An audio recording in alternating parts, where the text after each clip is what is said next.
things going. I had a trailer park, a bar, Harbor Light Bar and Grill, and a dress shop, and I was a deputy sheriff. Wow, you were deputy sheriff and you were the bar. Chief deputy. Chief deputy. I tell you how I got there.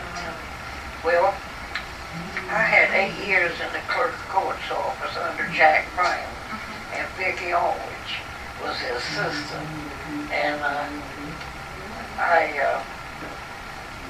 Harold Willits, you know, we had to make bonds for when they bring people and put them in jail. Right. They had to have bonds to get out. Well, they wouldn't give Harold nothing. He was a Republican. And of course, Brunswick County was all Democrats, you know. So every now and then, I said, now that's not right. So what I did was, I maneuvered some bonds for Harold. So later on, how I got to be a deputy sheriff, Harold, being a bondsman, you know, the Democrats were so crooked that they threw him out. Ed Lemon was the sheriff. How about anything threw him out? And voted for Harold Willits. Was a Republican. Even as a Republican, they voted him in, huh? So being Harold knew me by me giving him bonds to make money with, you know. They elected him sheriff of Brunswick County. And so the first thing he did, he got in touch with me. I was in the clerk of court's office. And he said, what would you say if I got you to be my deputy? And I said, well, it sounds all right to me. Because I just fell in love with Harold. He was a wonderful guy. And come to think of it, he made the best sheriff we ever had. We had to drive our own vehicles, but he put radios in every one of them. And he put uniforms on us later on. So originally you didn't have uniforms and you didn't have No, radios? we didn't have no radios, and we had to use our own cars. We didn't have no police cars. Wow. And so anyway, how did you know that if there was a problem, if somebody needed help, how did you know to go out if they didn't have a radio? well, Aubrey Hickman and his wife, they was over at Yopon Beach. He was a policeman over there, and Alice was his wife. And she used the radio, and we were all connected, even to Wilmington, our radios, you know. And that's how we kept up with everything. Okay. So you just talked on the radio and okay. And then you got your uniforms. Yeah, Harold got the county. The county wouldn't work with, because being Democrats, they didn't want to work with a Republican sheriff. But I was a Democrat, and he hired me. But after he hired me, they always told me how dirty the Republicans was. I thought to myself, they had a lot to talk about after I found out how dirty they were. Oh, politics is something else. It is. Yeah. Now, were you the first woman that the sheriffs I had hired? was the first woman sheriff. In the sheriff's department. First And woman. of course I got to be chief deputy. Chief deputy. And then I become jailer. And they had a little black fella that he kept the key at night. His name was James. And Harold let him keep jail at night in case of fire. Oh. So I had to leave the keys with him. so in case anything happened. But Buddy, he kept all those prisoners. He called me up, and he would call them bad names, you know. Oh, uh-huh. But he kept them straight. He wouldn't let them out of that jail. So now, did James live at the jail at night? Yeah, He stayed there at night. right. And see, I had the key to the jail was surrounded with a big, tall fence. Oh. And I had the key to the gate to that fence. In case any of them, James was overpowered and they got out. They still had that wire around the top, you know, Oh, I see. so nobody could get out. Did anybody ever try to escape while you were there? No, Harold, he was smart. When we had trouble with the mail, he always sent me out. He would not send the mail. He said, men won't fight men. He said, but men won't fight women. Wow. So, So use that to your advantage. and I had to go to Greensboro to get certified as a jailer. And anyway, the way I got to be a deputy, Jack Brown, they all didn't want me. And Harold went and got a bondsman. Their name was Carr. Their last name was Carr. Got a bondsman, and he took that bondsman and me to the clerk of court. And Jack done everything he could. There was a Mr. Radcliffe that was jailer, and his family, there was Pat Spencer, and her family used to feed the jail. Oh. But anyway, I don't want to get off of my point. Where was I? You were telling me how you became the deputy because they Oh, didn't yeah. want you to be a deputy. Right. Well, Harold got his own bondsman, took me to the clerk of court, and Jack told him something about they didn't have a spot for another person. And Harold told him, said, here's a bondsman and here's Joy Arnold Gregory, swear her in. So that's the way I got to be deputy sheriff. I got sworn in. And then after I got sworn in, I had to be a certified jailer. So I had to go to, I think it was Greensboro. And Vicki Aldridge went with me, and she had to go through that school to become a jailer too. Oh. But I never could get her to be one. to be one.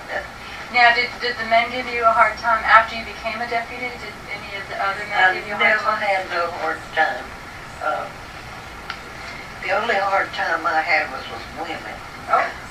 This woman, she was from an influential family in Brunswick County, and I'm going to tell you her last name, but her first name was Mary.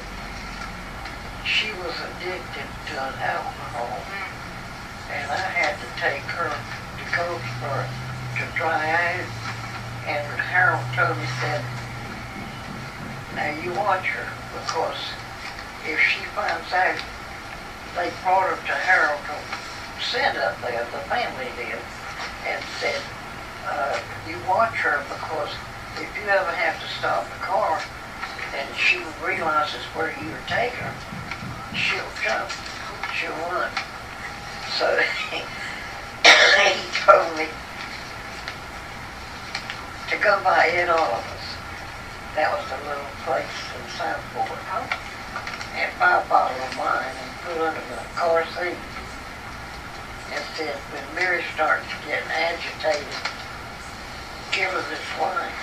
So we were going, and she started coming out of it. And I said, Mary, would you like to have a little drink of wine? She said, well, of course. Have you got one? As if, you're kidding. I said, look under the seat. She looked under there and pulled out that bottle of wine. And from the time there till the time I got to put us, where I was supposed to take her to Greensboro, she drank that whole bottle of wine and was happy. Oh, my. So when we got there, I didn't have no uniform on at that time. We got to where the elevator come down to pick up the prisoner. And instead of, I had long auburn hair, no uniform, but I had me a Dillinger, a two-shot Dillinger in my pocket. Oh. And when the thing come down, the elevator come down to get the prison, they grabbed me. They was pulling me. Oh, no. Yeah. And I was going, no, not me, her. So they got her. They got her and you Right. managed to get out. So that's, and then one more time, this one girl at Southport, they picked her up for being drunk, and they brought her to jail to lock her up. And when she found out that she was going to be locked up, she attacked me. Boy, I had me a time with that drunk woman.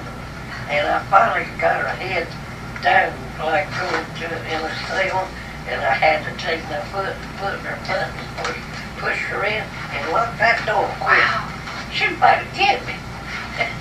Wow. So when your dad taught you to fight, that helped when you became. Oh, yeah. So it was good because it really seemed to fit your personality.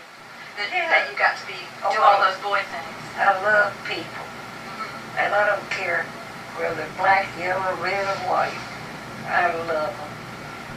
And, So you think that helped you too when you were a deputy? The fact that you liked people? right, talking about loving people, there was a person that I had to go get to bring to jail, and he was kind of giving me some trouble, and I told him he had done something, broke the law, and I told him, I said, well, if you won't give me no trouble, when I picked him up, because he told me, I ain't going nowhere with you. And I said, well, I tell you what, if you'll go with me, I'll buy you a six-pack. He said, you're kidding. I said, no, if you won't give me no trouble, I said, we'll stop by all of us and I'll pick you up some beer. Because he wanted beer. I picked him up a six-pack of beer, and away we went. So now, did you ever have any, when you were sheriff deputy, did you ever run into anybody that was involved with moonshine? Moonshine? Was there ever any problem with that in Southport? No, I don't remember going on any stills.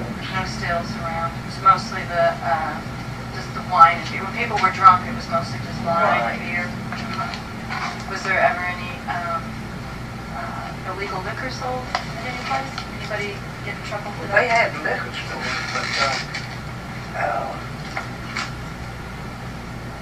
there was a place, and they call it Black Time. Oh. You could go. They sold. They would go to Wilmington and load up booze and bring it back, and you could go out there in their town. I see. And they sold it. It was illegal. Right, but not in Southport by No. What did you like best about being a deputy sheriff? What I like best? Well, I thought I was something. Yeah, I like that. And you know what? What? I'll tell you the truth. I had a lot of men after me. Really? I tell you what, I told somebody. I said, these men, you know, the uniform does something. Uh-huh. You can take the ugliest man in the world and put what have you, put a uniform on him, and by nightfall, there was someone who's jumped on his body. And I said, I'll tell you what, I bet if you take a telephone pole and put it out there, put a uniform on it, you'd have some woman attached. Probably so. So you think it works the same way for women? You put that uniform on, and then men were attracted. Huh? Oh yeah, that was with at the Henry Bacon. It was a dredge boat. Do you remember during the war? Do you remember when the John D. Gill, the John D. Gill, the boat that got torpedoed by the submarine? Do you remember that? I remember that. Didn't they make a monument in that in the garrison? Yeah. Do you remember it happening? Were you around? No, I don't remember that. Don't remember? If I do, I can't. It don't come up. Yeah. Well, maybe they kept you away from it too, because it would have been so upsetting. Yeah, so yeah. you were a young girl. Now during the war, now did you were a welder? Were you a welder? Yeah, I went to learn how to weld. There was ships. They were finally mocked at there by the bridge of Wilmington. They were AKAs and C2s. Okay. And down in the bottom of the ships, they had a whole solid piece of lead that came down the bottom, all the way up in the bottom, you know. And I had to cut a hole, a round hole, in each one of those lead, so they could run all the wires that ship needed. Oh. They had two shipyards in Wilmington.